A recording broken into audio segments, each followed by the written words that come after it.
علیکم ورحمۃ اللہ وبرکاتہ۔ محترم وزیر اعلیٰ تلنگانہ جناب ریونت ریڈی صاحب، محترمہ میئر صاحبہ، محترمہ ڈپٹی میئر صاحبہ، ہمارے پرانے دوست جناب سیدر بابو صاحب، منسٹر آئی ٹی اور ٹیکنالوجی،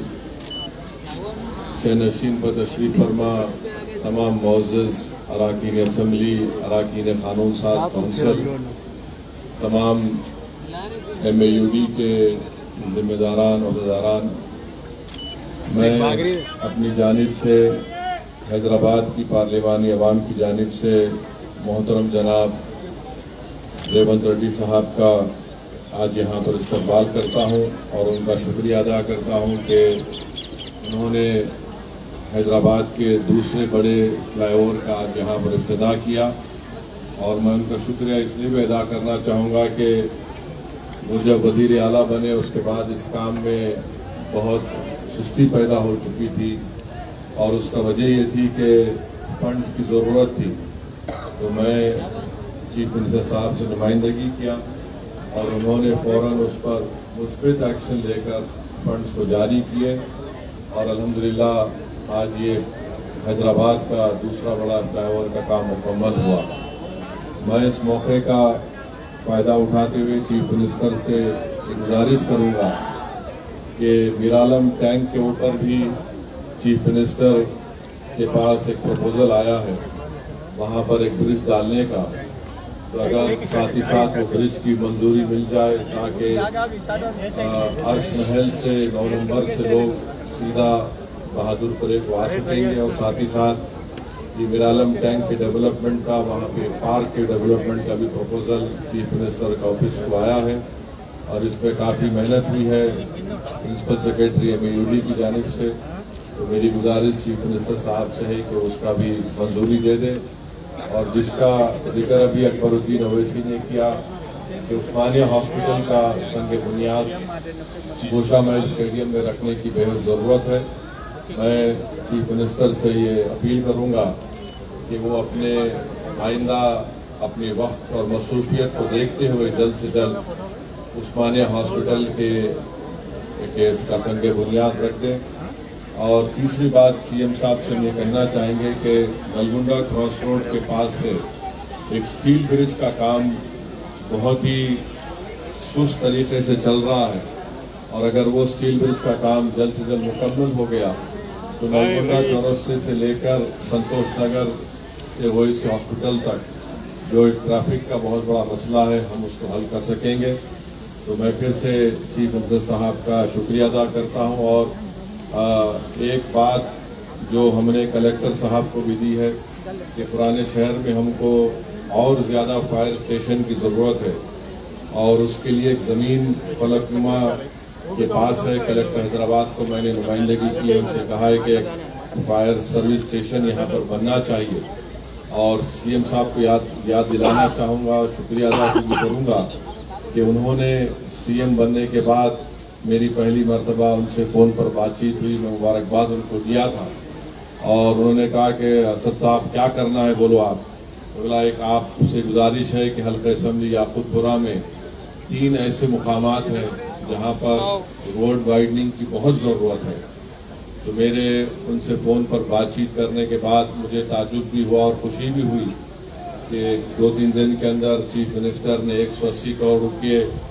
شیخ فیض کمان سے ڈبل پورہ دروازے تک اور بڑے بازار سے اور تیسا ناگا بولی کی روڈ کے لیے منظور ہوئے۔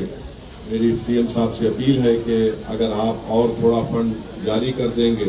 یہ تینوں روڈ وائڈننگ کے کام مکمل ہو جائیں گے، جس سے وہاں کی عوام کو ایک بہت بڑا فائدہ ہوگا آمد و رفت کے لیے، اور یہ بہت ضروری ہوگا۔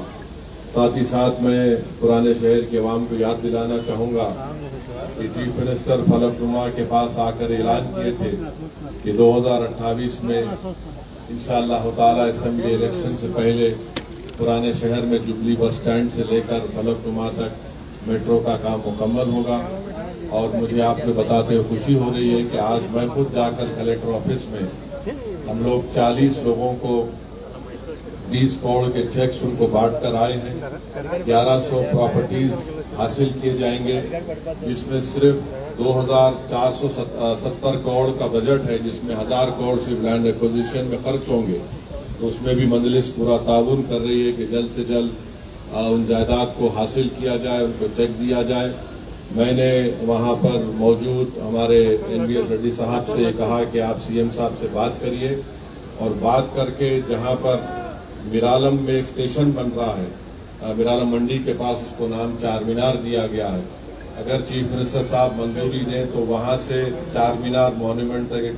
एक वॉकवे का प्रपोजल है, स्काई वॉक जिसको बोलते हैं। इससे टूरिस्ट को बहुत बड़ा फायदा होगा और मुझे यकीन है कि जो कमिटमेंट के साथ रेवंत रेड्डी काम कर रहे हैं वो जरूर इंशाअल्लाह ताला 2028 में वो मेट्रो का काम मुकम्मल होगा और चीफ मिनिस्टर साहब जुबली बस स्टैंड से बैठकर फलक कुमार रेलवे स्टेशन को आएंगे और मुझे इसका यकीन है हम उसमें पूरा ताउन कर रहे हैं। और मैं साथ में शुक्रिया अदा करूंगा CM का कि उन्होंने एयरपोर्ट की लाइन का भी मंजूरी दी, जो नागौल से निकलकर LB नगर OAC हॉस्पिटल DRDL से होते हुए मैलारदोपल्ली जाएगी। तो इसका जिक्र अभी अकबरुद्दीन ओवैसी ने किया, तो मैं CM साहब का बेहद शुक्रिया अदा करता हूं कि बल्कि गरीबों की तरफ से भी आपका शुक्रिया अदा करूंगा कि आपकी हुकूमत ने 26 जनवरी से नए राशन कार्ड देने का ऐलान किया। पूरे तेलंगाना की गरीब अवाम और ख़ास तौर से पुराने शहर की गरीब अवाम, इस शहर की गरीब अवाम बड़ी बेचैनी से इंतज़ार कर रही कि कब उनको राशन कार्ड सफेद मिलेगा, क्योंकि शहरी इलाके में बहुत ज़्यादा गुर्बत है। मैं आपका शुक्रिया अदा करता हूं कि आपने ऐलान किया और साथ ही साथ आप किसानों की भी बड़ी मदद कर रहे हैं। मैं आपको मुबारकबाद देता हूं। और मैंने किसी ने मुझसे एक आज से चंद दिन पहले मुझे किसी मीडिया के आदमी ने कहा कि रेवंत रेड्डी साहब ने उनके साथ जो जेल में थे उनको खाना पकाने वाले को उन्होंने फोटो ली। तो मैंने कहा रेवंत रेड्डी का कमिटमेंट है, रेवंत रेड्डी किसी को भूलते नहीं है। और तो मैं उनका भी शुक्रिया अदा करूंगा कि आप अपने जेल के साथी को नहीं भूले। ऐसा ही होना चाहिए। देखिए सियासतदान जेल को जाते हैं, अब नहीं मालूम बहुत से लोग नहीं गए, यहाँ पर जाना भी चाहिए, लोगों को अंदाजा होगा। तो इसमें कोई डबल मीनिंग नहीं है, मगर जेल को जब आप जाते हैं तो आप जेल के साथियों को नहीं भूलते। तो मैं भी गया था, चंद्रबाबू नायडू मुझे अपना मेहमान बना कर रखे थे 50 दिन 98 में। तो वो जो जेल में जो लोगों से आपकी मुलाकात होती तो आप भूलते नहीं उनको, क्योंकि ये हर सियासी लीडर को जेल जाना पड़ता, चाहे वो कोई बड़े से बड़ा हो। जेल जाने के बाद उसको तकलीफ का अंदाजा होता। तो अब नहीं मालूम कितने लोग जाएंगे नहीं जाएंगे, नहीं मालूम, मगर ये अच्छी चीज़ है कि chief minister Revanth Reddy chief minister बन गए, मगर उन्होंने उस शख्स को नहीं भूला। मुझे यकीन है कि आप जो लोग आपको वोट डालकर आपको चीफ मिनिस्टर बनाए, जिन्होंने आपसे अपनी बड़ी उम्मीदें वाबस्ता रखी हैं, हम अल्लाह से दुआ भी करते हैं कि आप उनकी उम्मीदों को पूरा करेंगे। और हम तो यही चाहेंगे कि आप फिर से आगे बढ़ें, तेलंगाना को और उरूज दिलाएं। तेलंगाना का एक नाम है और हैदराबाद तेलंगाना का एक ग्रोथ सेंटर है। यहाँ के अमन को हमको हर हाल में मजबूत रखना है। तेलंगाना में तरक्की होगी तो हैदराबाद के अमन को हम मजबूत रखेंगे, यहाँ के भाईचारगी को मजबूत रखेंगे, तो ये खुद तेलंगाना की तरक्की का एक बहुत बड़ा ज़मीन बनेगा, एक बुनियाद बनेगी। मैं फिर से रेवंत रेड्डी साहब को, उनके तमाम मिनिस्टरों को, यहाँ पर जो आपने अपना वक्त निकाल कर आए, आपका बेहद शुक्रिया। तमाम मुख्तलिफ दूसरे सियासी पार्टियों के भी अरकान कानून साज कौंसिल है, MLAs हैं, मैं आपका भी शुक्रिया अदा करता हूँ। और रेवंत रेड्डी साहब को हम अपनी नेक तमन्नाओं का इजहार करते हैं और हम उनसे कहेंगे कि हमारी पार्टी ने आपसे कहा है कि हम आपके साथ हैं और हम चाहते हैं कि आप पूरे इत्मीनान और एतमाद के साथ अपनी मियाद को मुकम्मल करें और तेलंगाना और हैदराबाद को, जो यहाँ की अवाम, यहाँ की ख़ास तौर से गरीब अवाम ये देखना चाहती है कि उनके घरों में, उनकी ज़िंदगियों में तब्दीली लाई जाए। मुझे यकीन है कि इंशाअल्लाह ताला आपकी ज़ेर क़यादत तेलंगाना में आप उन तमाम किसानों को, गरीबों को और ख़ास तौर से नौजवानों के ख्वाबों को पूरा करेंगे। मंजलिस आपके साथ उन ख्वाबों को पूरा करने के लिए आपका साथ देगी। बहुत बहुत